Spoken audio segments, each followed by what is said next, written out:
Hey friends, Kathryn here, and I'm very lucky today. I have a new friend who's joining us. I'd like to introduce Randy Law. Randy has a PhD in social psychology with a focus on quantitative methods, and he is a CX expert. And in a lot of Research Rockstar courses lately, we have talked about CX, and I've even had some of our students ask about transitioning potentially their careers from more of a traditional market research and insights focus to embracing CX.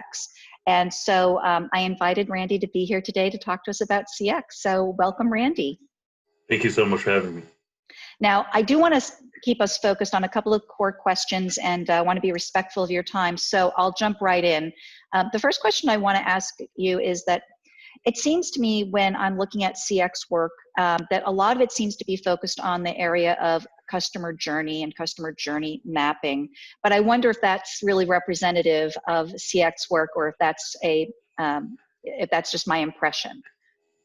Well, actually, the customer journey mapping work or journey mapping work, which can be actually employees or customers, is very essential to the customer experience field.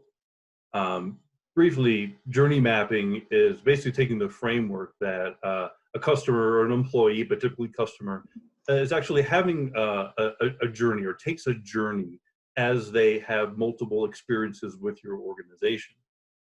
So for example, like with a bank, so a banking customer might have multiple different kinds of journeys with the organization, whether they are opening and using a checking account versus if they're applying for a loan or getting like a home loan. Those are different journeys that they would experience as part of a banking organization.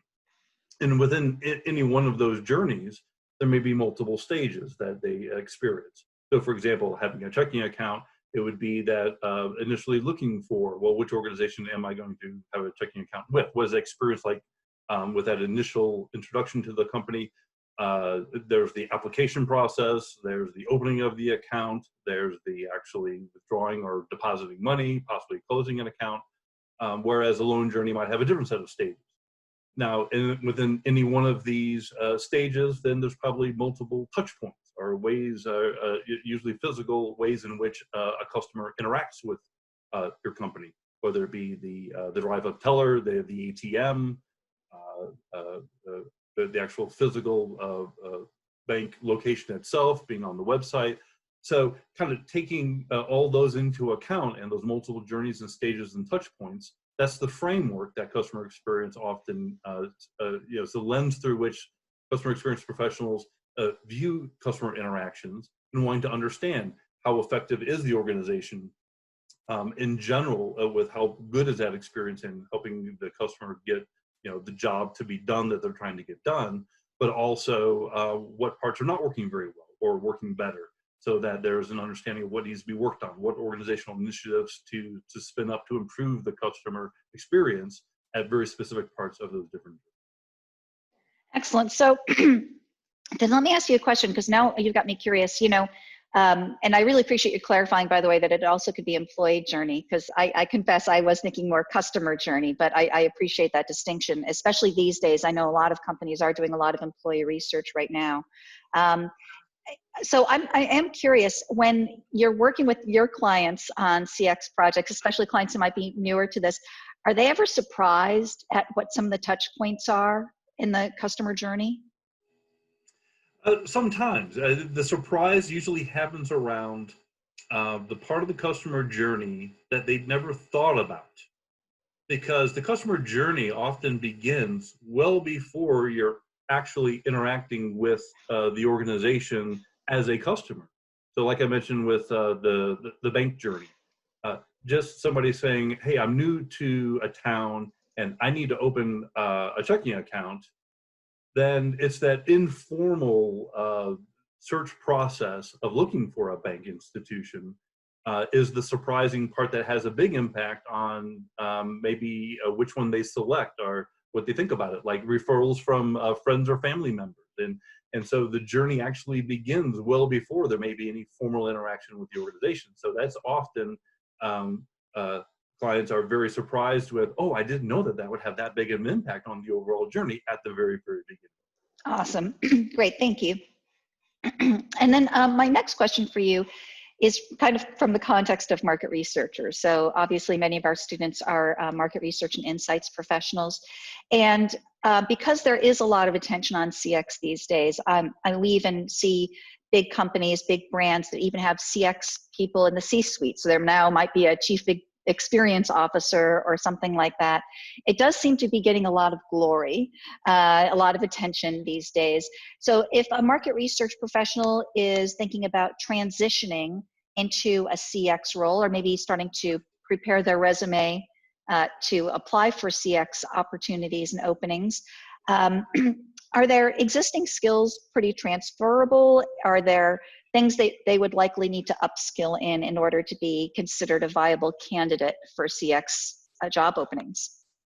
That's a great question, and certainly there are a lot of the transferable skills. A lot of the customer experience is about solving business problems, and it's having that connection with allowing business leaders and functional leaders to make major decisions about what's the right thing to do for the organization and what information do they need, and to be able to really frame whatever is done in that through that lens.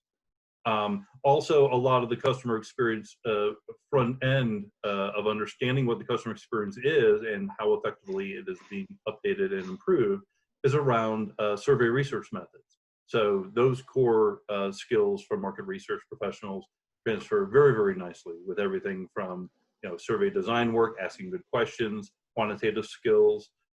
So a variety of those kinds of things are actually very, very similar. Also, there's that chaos factor, fast-paced environment.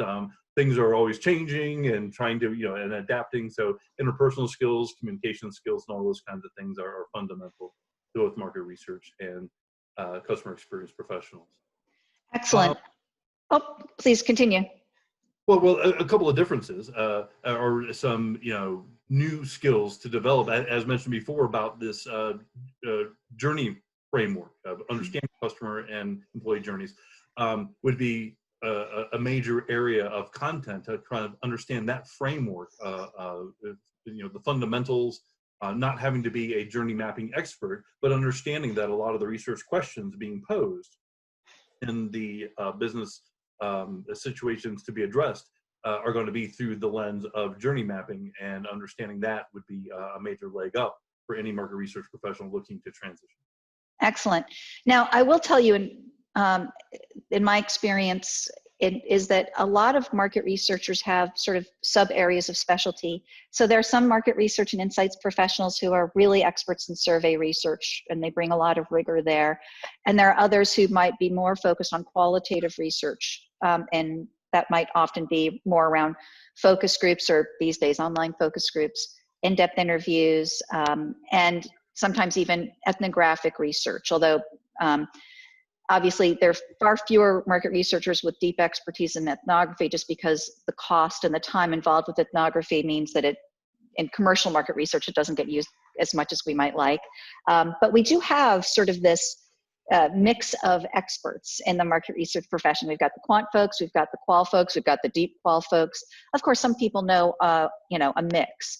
Are one of those types of specialties, though, better suited for transition to CX than the others? Another great question.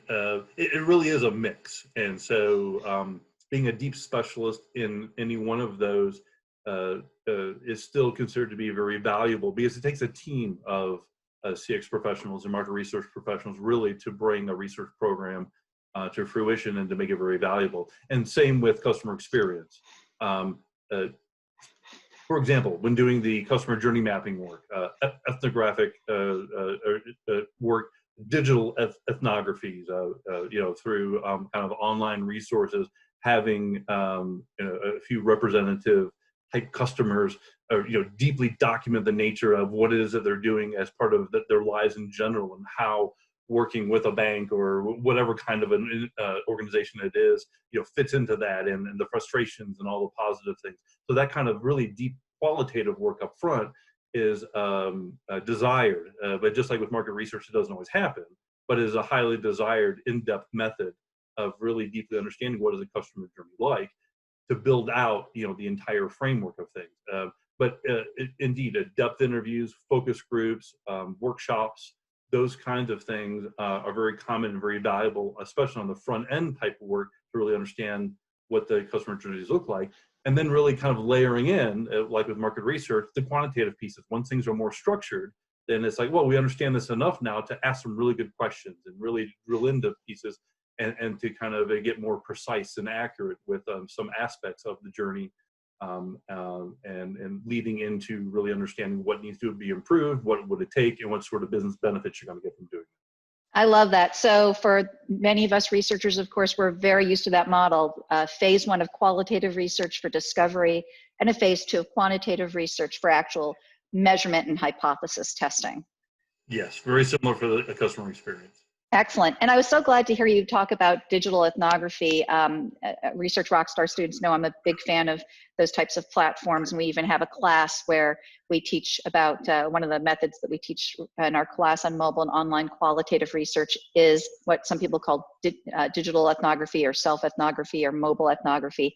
Platforms like DScout and Indemo, et cetera. So I'm a huge fan of using those types of app-based tools to kind of scale up on the ethnography research. They're very helpful. Excellent, excellent. Randy, I do have just one last question. I know I just lied to you. I told you I was only going to ask you two, but when I'm listening to you talk, one of the things that's interesting to me is it does sound in some cases like, because this is work where you really have to map this journey and many touch points, it makes me wonder, is there a shelf life? You know, for example, in market research, if you do market segmentation and you develop a market segmentation model, you might say that research has a shelf life of typically 2 to 5 years, depending on what the product category is, just because some product categories are very stable and others change quickly. In CX work, is there a kind of a general rule of thumb about what the shelf life is once you do develop a journey map? I think it's a very good analogy you just made, like with segmentation models, because it's a big investment to put together a really good one. So not only are people exhausted, I don't want to do that again for a while, but there is also there is a degree of stability in how a business functions, the major ways in which it interacts with its customer base, the types of journeys that those customers have. So there is this multi-year shelf life potential with the different journeys, but also to be aware of along the way of what's going on in the industry. Have there been some major developments, some new ways of doing business, things that would really cause the existing maps to really need to be reconsidered, to be updated. COVID happened. I mean, this is changing the fundamental way that so many businesses are interacting with their customers, and it's not going to go away. It may not be like it has been for the past couple of months, but the quote new normal, or whatever that means, kind of emerges. That might be different enough where many organizations would probably be served well to consider how might I need to update the journey maps, because the ways that I'm doing business with my customers, what they care about, what we do well, and what we do not do well, may have fundamentally changed at that point. But I think the segmentation model analogy is a very good one. Excellent, thank you. And thank you for sharing that timely example too, because I can imagine where, you know, for some organizations, some brands, their customer journey is never going to be the same as it was before, right? There are going to be some industries where things are going to be permanently changed, and others where it might bounce back a little bit or all the way back to the previous context. So really a great point there. Randy, thank you so much for your time and for sharing your expertise on CX. I know we could talk about this forever, and I know you work with some really great companies on CX projects, and I really appreciate talking to somebody who does this work and sharing your expertise. And just to remind our listeners here, our Research Rockstar students, Randy is the CEO of Analytics and Insights Matter out of Denver, Colorado, and I'll also be sharing his contact information.